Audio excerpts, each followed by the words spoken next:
looking for lost loonies. Every time the moon is fully disappears. Don't understand it, Renfield. Renfield!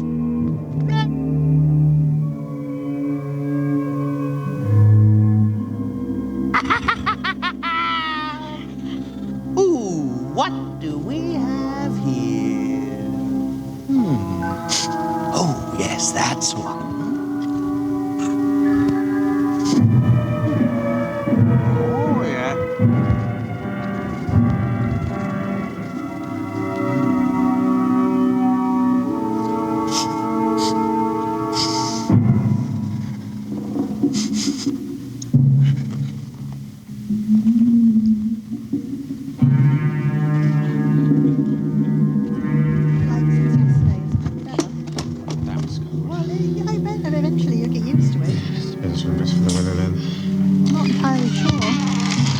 Awful drive from town. I trust Miss Elizabeth is feeling better. She was looking rather poor on my last visit. She has her good days and bad days, sir. I am more worried about the good doctor. He's barely slept since Miss Elizabeth took ill. Yesterday, he gave blood from his own veins. The loss left him quite weak.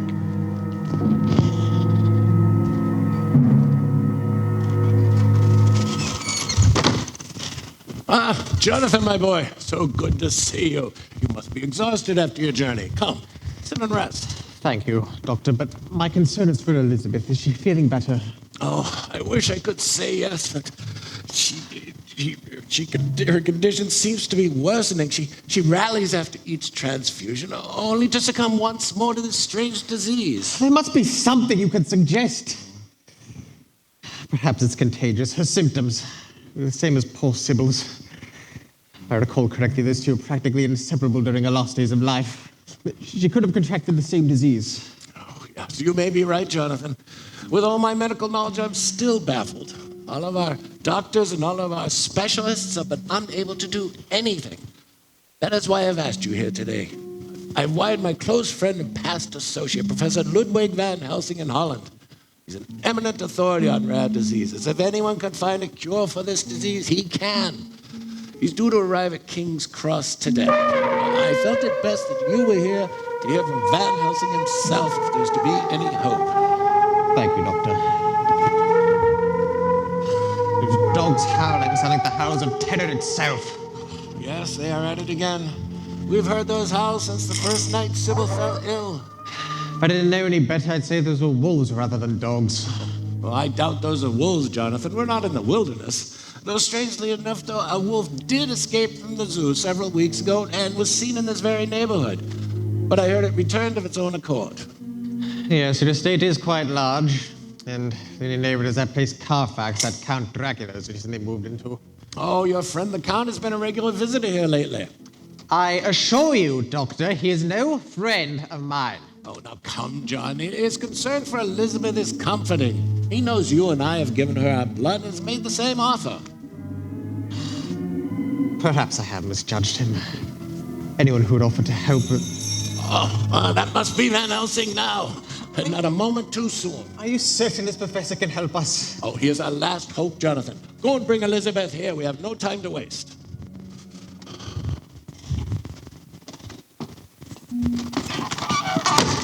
Professor Van Helsing, Doctor. Ah, my old friend, you have answered my distress call. It is good that you have arrived so quickly. Edward, my dear friend. The years wear you well. Other than a little pale, you look as you did 20 years ago. Oh, thank you, Professor. The paleness comes from the transfusions administered to Elizabeth, but without them, she would have died, just as Sybil did. Tell me about Sybil. What were her symptoms? Now, Sybil was my daughter's best friend. She was visiting us when she became ill, growing weaker each day. We thought she was anemic, but tests proved otherwise. We did administer transfusions, and she seemed better, but by daybreak, she was pale and weak again. 2 weeks ago, she went into a coma, and soon after, Sybil died. What other symptoms did she have? Well, none, except for 2 small marks on her throat. What were they like? Describe them. Well, two small dots with red centers. We thought maybe the result of a bee sting. And what of Elizabeth's symptoms? Oh, identical and failing more each day. She improves after each transfusion, but by morning she is weak and languid again. She also complains of nightmares. Renfield, out again? You know you must stay within the confines of the sanitarium. Who is this man? Please excuse the intrusion, Professor. This is R.M. Renfield, a patient of mine. He's a most fascinating fellow and basically harmless. He's a zooophagus, a life-eating maniac. He believes that by eating live things, he will prolong his own life. Interesting. See, he began by eating flies, and then he moved into a phase where he fed the flies to spiders. When they were sufficiently fat, he ate them. At present, he's feeding spiders to the sparrows, and I suspect he's already eaten some of those. Oh, there you are! Come on, Renfield! Sorry, sir. We've been searching for him for the past hour. Come on, Renfield, enough of your games! Wait! What? You have heard all that we have said, Renfield. Of course I have. Doctor, you haven't introduced me to our new guest. Oh, of course. This is Professor Van Helsing, a renowned authority on rare diseases. He's come from Amsterdam to help our poor Elizabeth.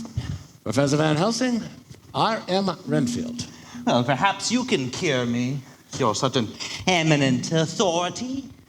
You know, even the good doctor cannot understand me. Renfield, if you do that again, I'll give you no more sugar for your flies. Oh, what do I care, doctor? My tastes are changing. Soon I have no need for flies. Oh, but doctor, please, would you give me a little kitten? Oh, yes, I would be so nice to it. I would pet it and play with it and feed it little sparrows, yes. And when it grew nice and fat, I would... Renfield, why do you enjoy eating live insects and animals? How can you ask such a thing, Professor? Every insect and animal I devour offers me greater power. Soon, I'll be able to fly like a sparrow, walk across walls like a spider, have the cunning of a cat, fast and deceptive. Oh, but doctor, please, could you just send me away from here? It's not safe for me. Oh, wait, I'm a danger, yes. If I stay here, I'll just cause you and your daughter further trouble and possible harm. Come on, you loony! Back to your cell, and if you do that again, I'll take your spiders away. Oh, Mr. Smedley, please don't take away my spiders. Yes, I will. Oh, they're growing so nice and fat with just a few more flies, yes.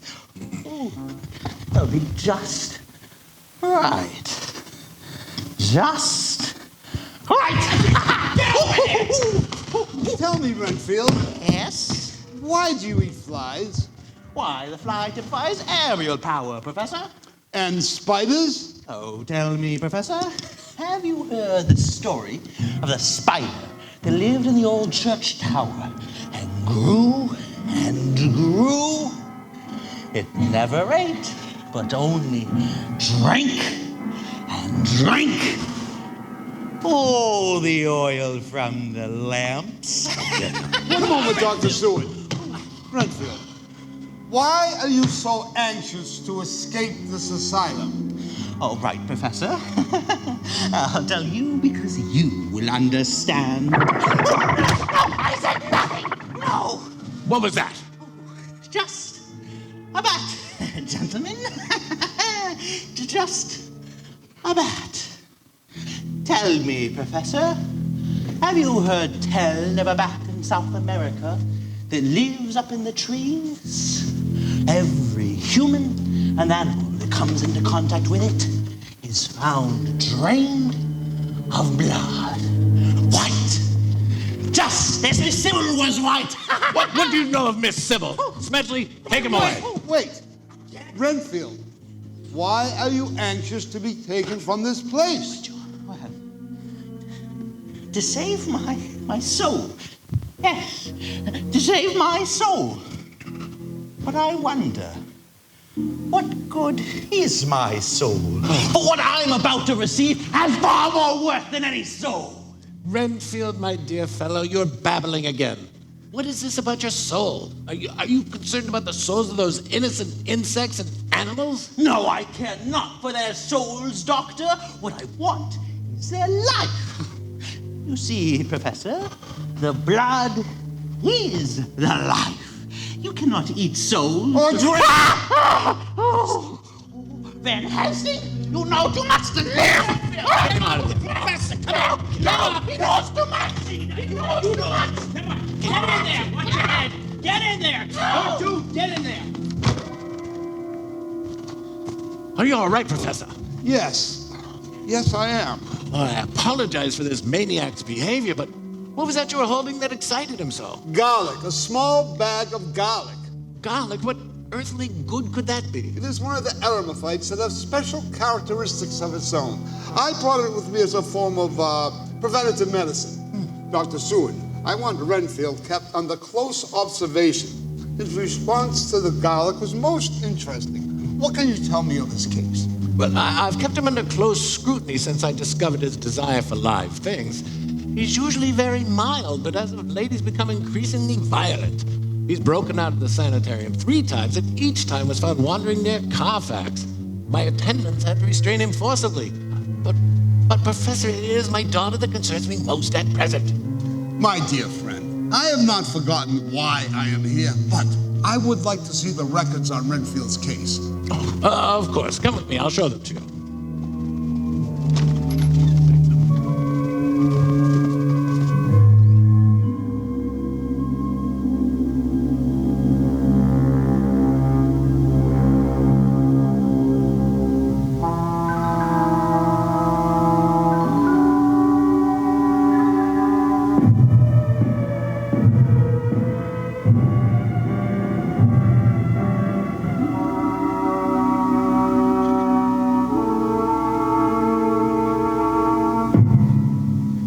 Here, Elizabeth. Rest quietly. I will see where your father and the professor have gone. Do not be afraid. Everything will be fine now that the professor is here to help us. Thank you, John. My mind is so confused. I'm so pleased you are here, and yet something inside me fears for your safety. You must not stay here, John. It isn't... I love you, Elizabeth. I cannot leave you when you are so ill. And I love you, John. What is it? I'm just so tired, John. So tired.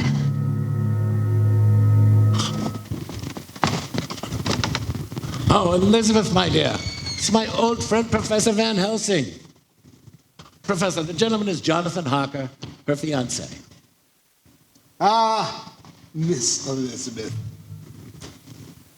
Such beauty. A little pale, perhaps, but Van Helsing will soon bring a blush back to those cheeks. Thank you, Professor.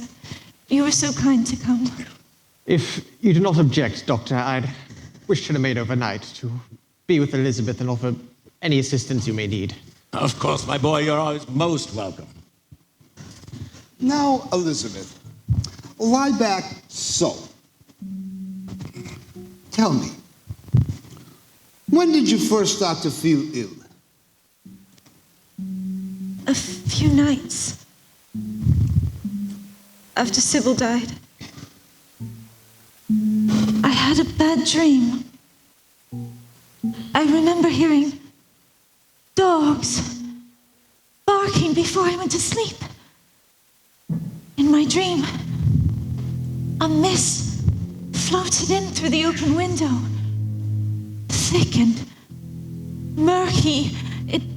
It encompassed the entire room. Then, through the mist, I saw... What did you see, Elizabeth? I saw 2 red eyes and a ghostly white face staring down at me. It was terrifying. The next day, my maid could hardly wake me. I felt Have so you weak. had other dreams since then? Every night and always the same dream. The mist. And those horrible red eyes. They always seem so real. As if I were not dreaming at all. There, my dear. How long have you had those marks on your throat?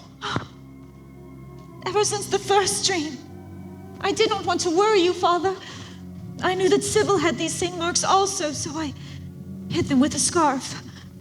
Do not worry, my dear. They are nothing. And Van Helsing will see that those dreams trouble you no longer. Count Dracula! Good evening, Count. Gentlemen. Miss Seward. You are looking much more yourself this evening.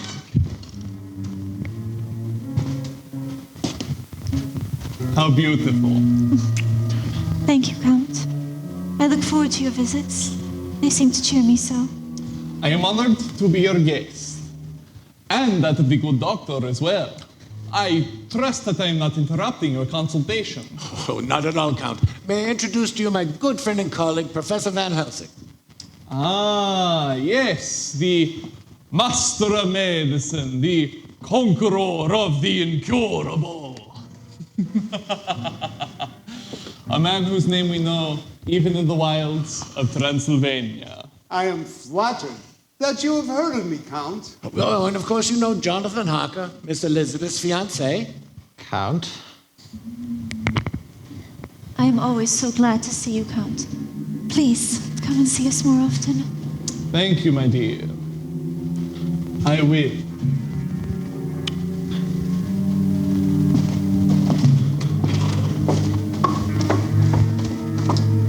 Take Miss Seward to her room and do not leave her unattended. Do you understand? Yes, sir. Your maid will take you to your room now. Do not worry, my dear. Van Helsing will see that nothing will harm you. Try to rest. I will speak with your father.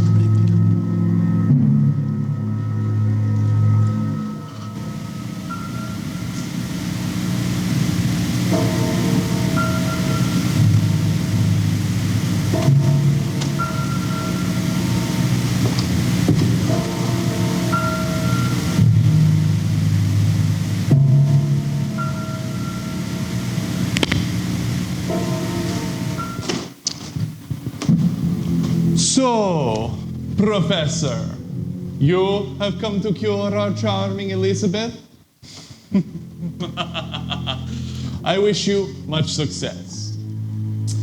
Doctor, I trust that I'm not being presumptuous calling at so late an hour.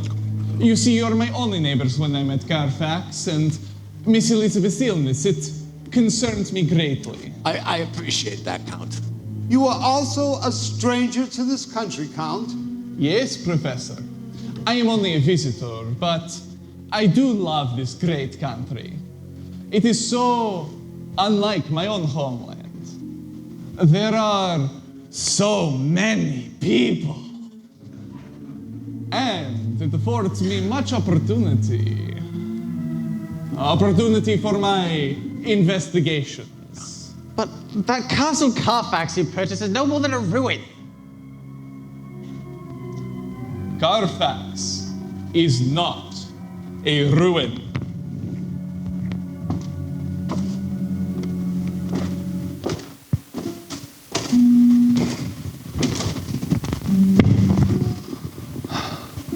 Yes, some of the walls are crumbling, and the dust is deep, but it reminds me of my home in Transylvania. Carfax is such a lonely place, Count. Yes, but when the dogs bark, I think myself back in my own Castle Dracula. Dogs have certainly been barking lately. I don't understand it. I've heard in some countries they bark like that when wolves are about.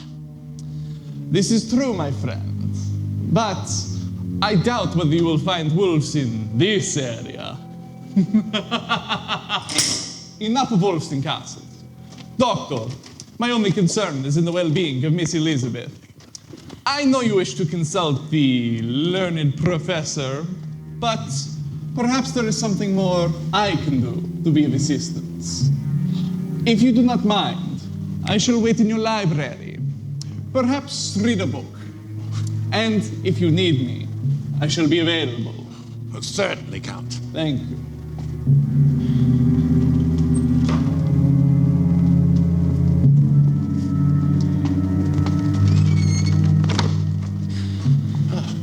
Very generous of the Count. Now, Professor, what do you think is wrong with my daughter?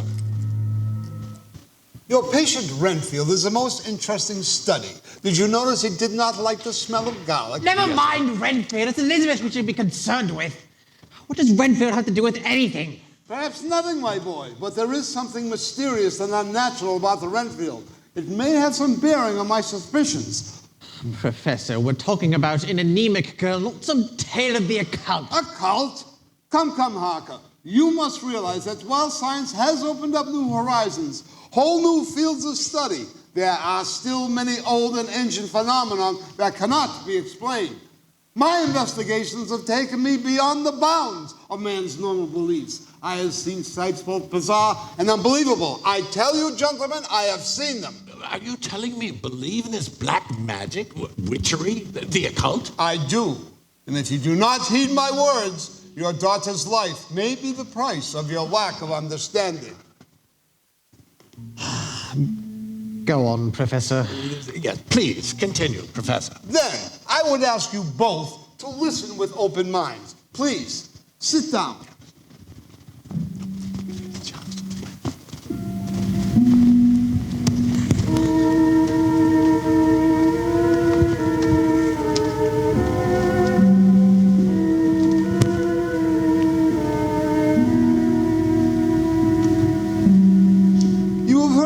Legends of Central Europe, of werewolves and vampires? You mean things that suck the blood of the living? I do not call them things, Dr. Seward. They are the undead. So you believe Elizabeth is a victim of some medieval mysticism? I know the Middle Ages are full of folktales and superstitions about such things, but my good friend, I know you better than to That I suppose... believe? Yes. But I do believe. Oh, I know that your doctors, your scientists, your men of knowledge would laugh at such a belief. But, my old friend, the strength of the vampire is dependent upon those people who do not believe in him. There are such things as vampires, and some of us have evidence that they exist. But what exactly is a vampire, Professor? Why do you think I came so quickly? It was the doctor's account of Sybil's death, anemia. But how could this be? The blood of several transfusions was forced into the veins of the young woman, and yet she died from loss of blood. Tell me, Dr. Seward, where did the blood go? Were your specialists able to tell you that? No, gentlemen, the vampire is totally evil. He not only kills to survive, he enjoys the pain he inflicts. The vampire attacks the throat and leaves two small marks, white with red centers. You spoke of those marks on Sybil, and now we find them on Elizabeth. Could it be an accident with a pin? A bee sting? No, gentlemen, coincidence is not likely to appear twice unexplained. You simply must believe my conclusion. I do, Professor. I do. How can I help? I believe your theory accounts for the facts no one's been able to explain. If Elizabeth is in danger of such a demon, I should take her away from here. She will not want to go. And if you force her, the shock may be fatal. You see, my boy, the victim of the vampire becomes his creature, linked to him in life and after death. Cannot this happen? Not to Helsing, this sounds Elizabeth. What can we do, Professor? We must be careful. All of our lives are in danger, especially Elizabeth's, until we destroy this demon. Only during the day does he lie helpless, rusting in a coffin filled with the earth from which he was originally buried. At night, nothing can harm him, nothing. He can appear in a fog or dissolve in a mist. He can change into any form or become invisible. He has the cunning of the ages. A corpse in a coffin? A corpse, yes, but an undead corpse. We must find his earth home, and then, with a stake driven through its heart, we can destroy this demon forever. He cannot stand the smell of garlic. Do you recall Renfield could not stand the smell of the herb when I pressed it to his face? You suspect that maniac Renfield? I suspect everyone. Tell me, what do you know of this Count Dracula? Well, when I was traveling in Transylvania, I heard of a castle Dracula. About 600 years ago, said to be inhabited by the terrible Vlad Dracula, who it has been said was a direct descendant of Attila the Hun. He is known as the Impaler, a demon, yet has captured enemies impaled on long poles for display. He is the most feared ruler in all of Eastern Europe.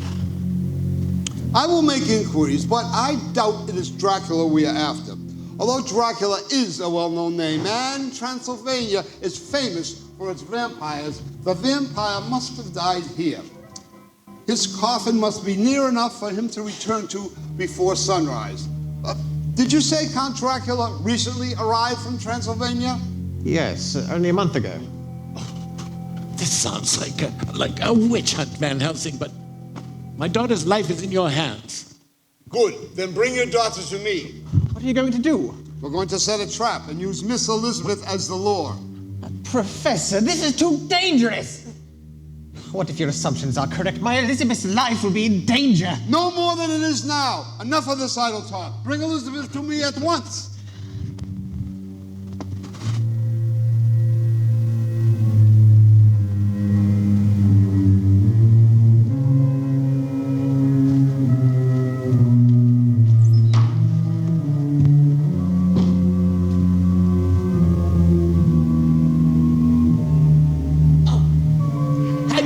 Sir?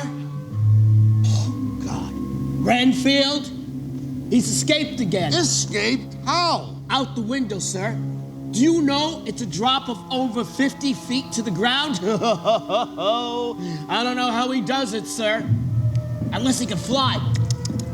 Go. Keep searching for him. But tell no one. We do not want to alarm the family. Yes, sir. Right away, sir.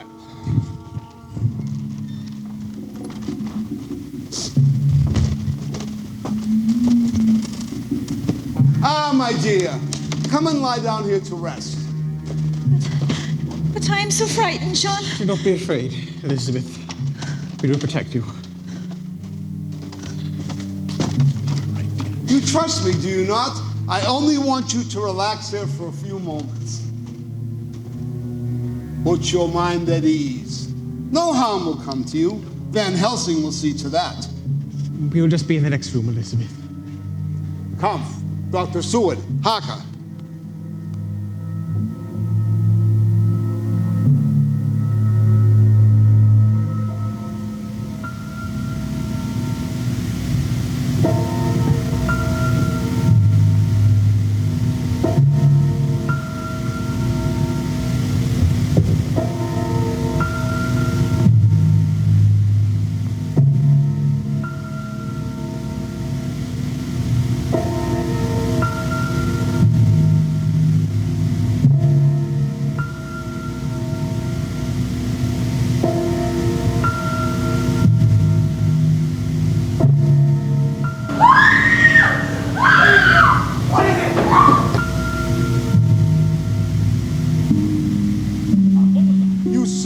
You saw?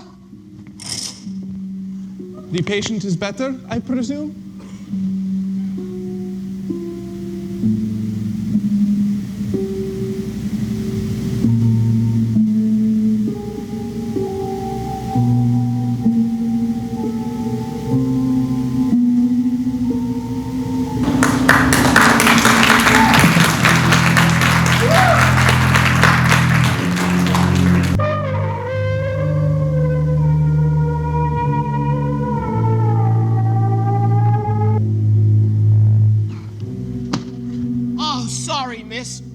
That loony's escaped again. Have you seen anything of him? Well, I doubt he'd hide here. You'll be looking for a new job soon if you don't keep your loonies locked up. Oh, it's not my fault, miss. I hears noises, like wolves howling. I runs to his cell, and just as I gets there, I sees his feet going out the window, just like he was going to climb down the side of the wall. He's not human. Hey, where you going? Miss Elizabeth has asked for the evening paper. Miss Elizabeth asked for the evening paper.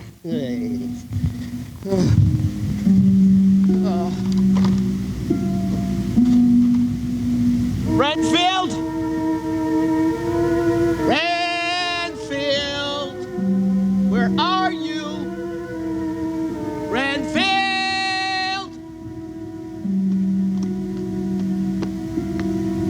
Are you in there?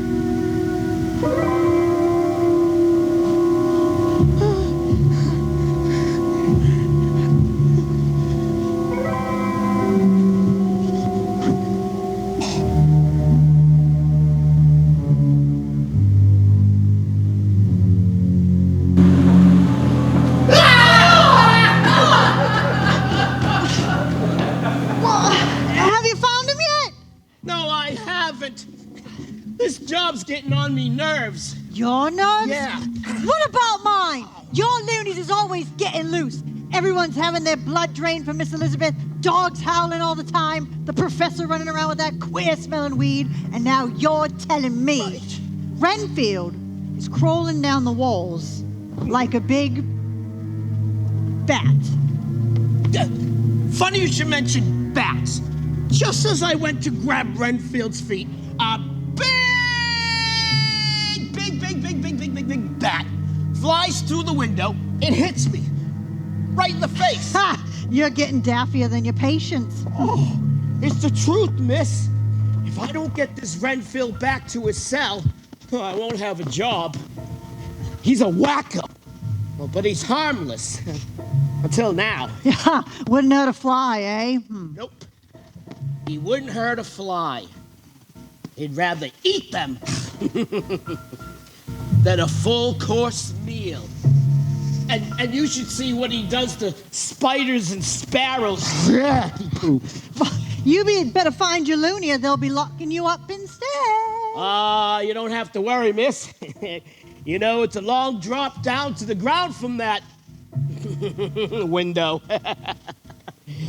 And no one will bother you while I'm around. Say, don't you ever get lonely here? All by yourself, walking out there in the mist at night? Perhaps you'd like an escort. On your night off, I mean. Walk with you in that uniform? People would think I'm one of your loonies. What if I change? You don't waste much time, do you?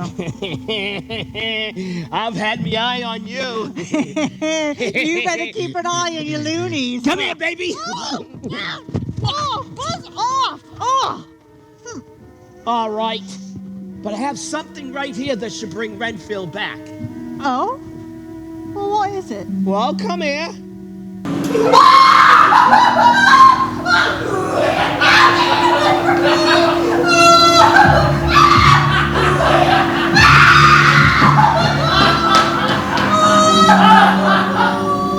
Come on, Hubert. Some people have no sense of humor. What the hell is yelling about? Sir, especially find me with that animal. What animal? A rat, sir? You must not scream like that, especially since Miss Elizabeth is feeling so poorly. She's bad enough with that newspaper you gave her with the story of the Hampstead horror and the woman in white that attacks little children. Now, get control of yourself.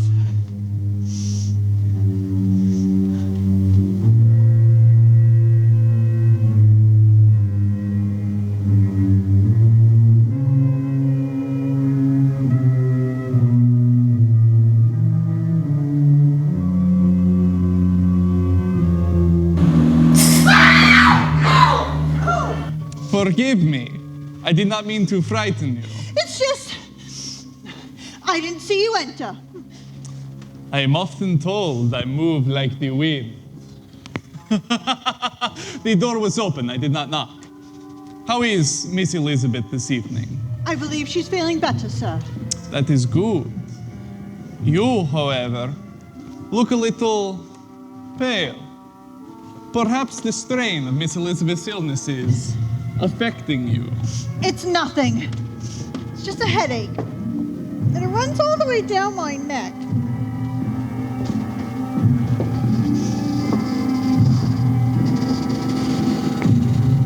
I could remove this pain. What do you mean? Your mind is restless. You are tired. Relax.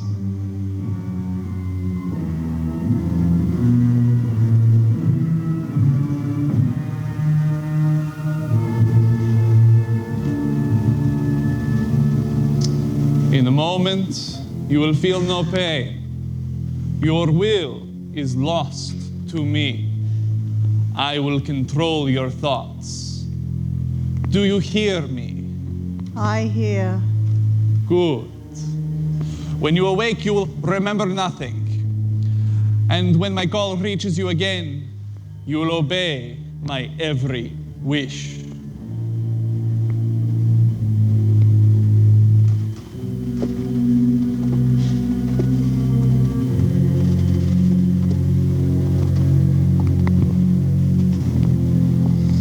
Professor Van Helsing has come to this house to administer his voodoo potions on Miss Elizabeth. But only I can cure your mistress now. And I will destroy him and anyone who dares get in my way. Do you hear me? I hear you, Master. Good.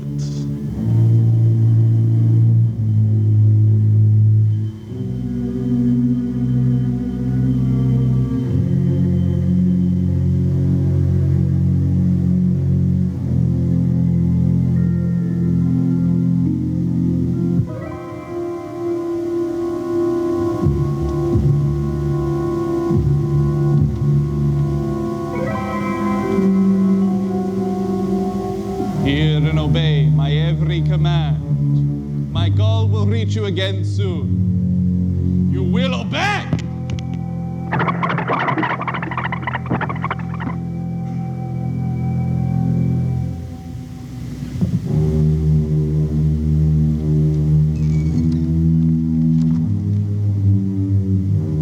What are you doing here? I told you to stay with your mistress. I'm sorry, sir. Dr. Stewart is with Miss Elizabeth. She's most upset about something she read in the paper. Something about the Hampstead Horrors. Oh, God, she has seen it. Ask Dr. Seward to come here, and you will remain with Miss Seward. Yes, sir.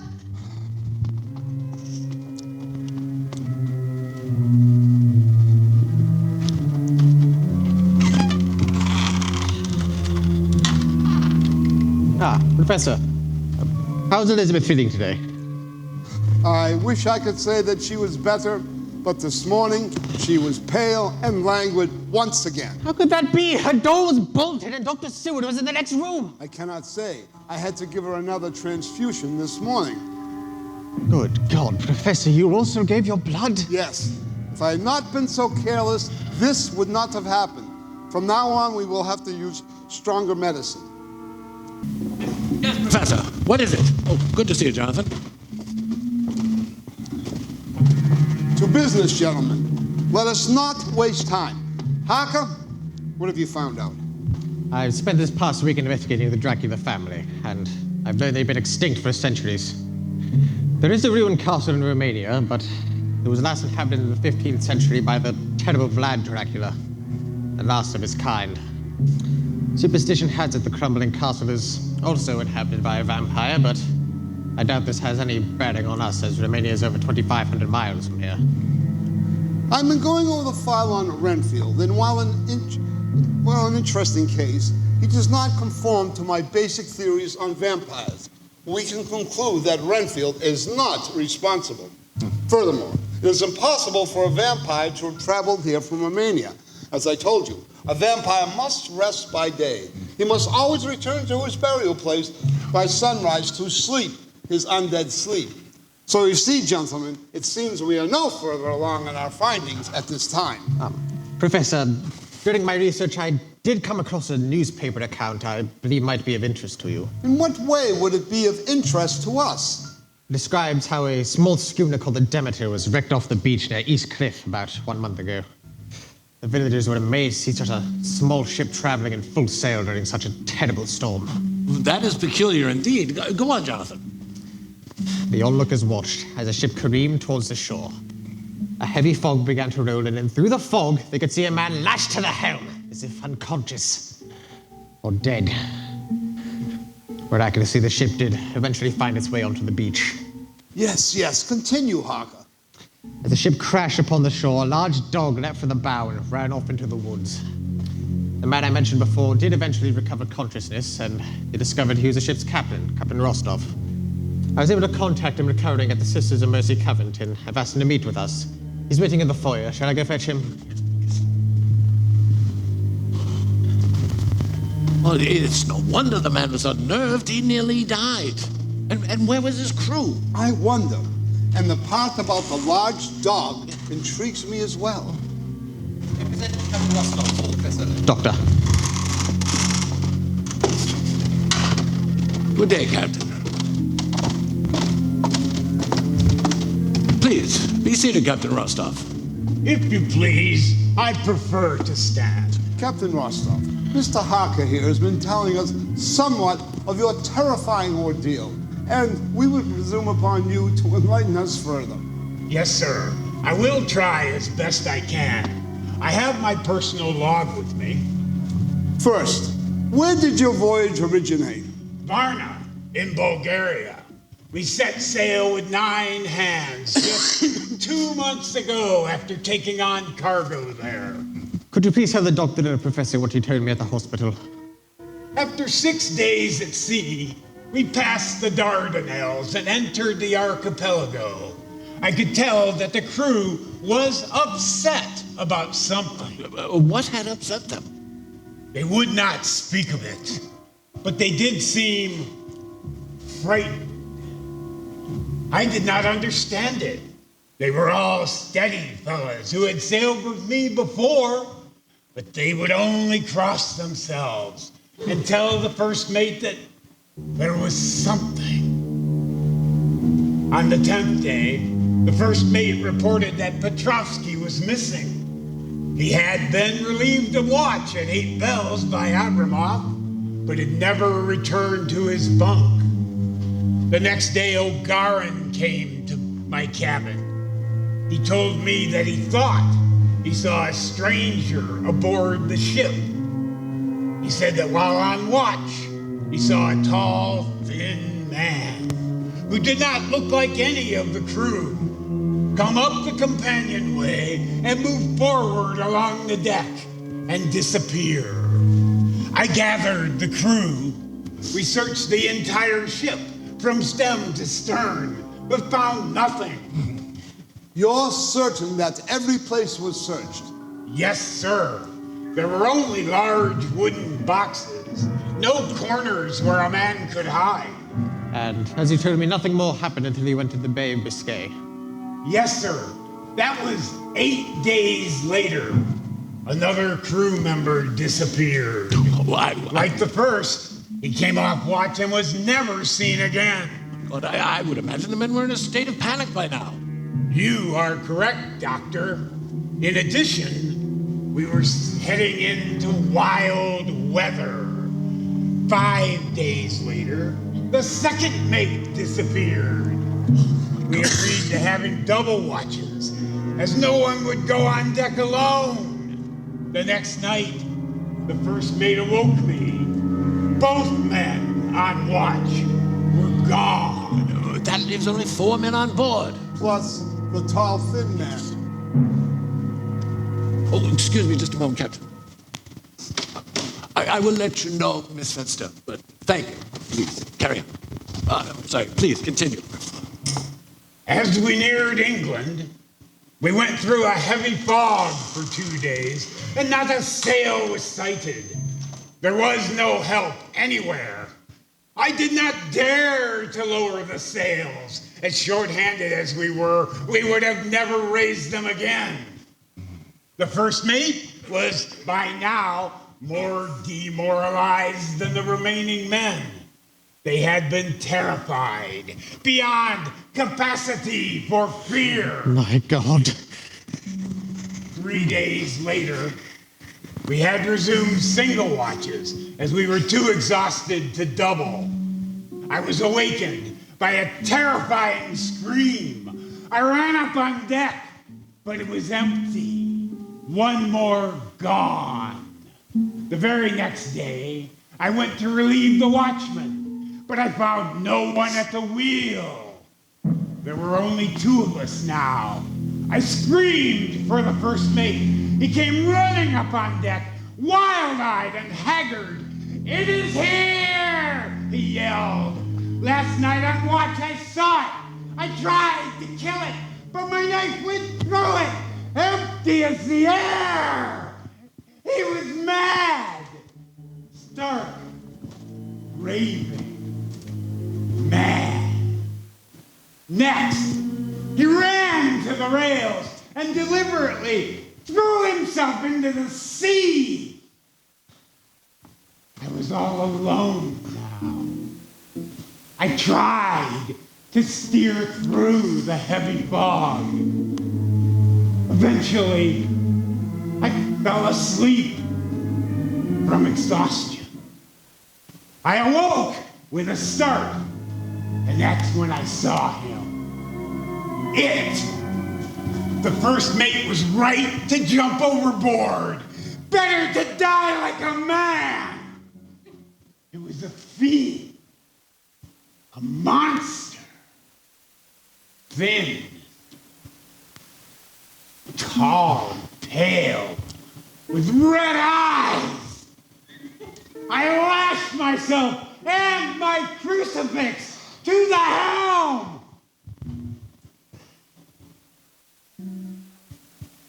I grew weak, and I must have passed out. When I awoke, I was in bed, under the care of the good Sisters of Mercy. What type of cargo were you carrying? A small private cargo, 6 large boxes of dirt. Dirt? And what of your mascot? No one has seen it since your vessel was wrecked. Mascot?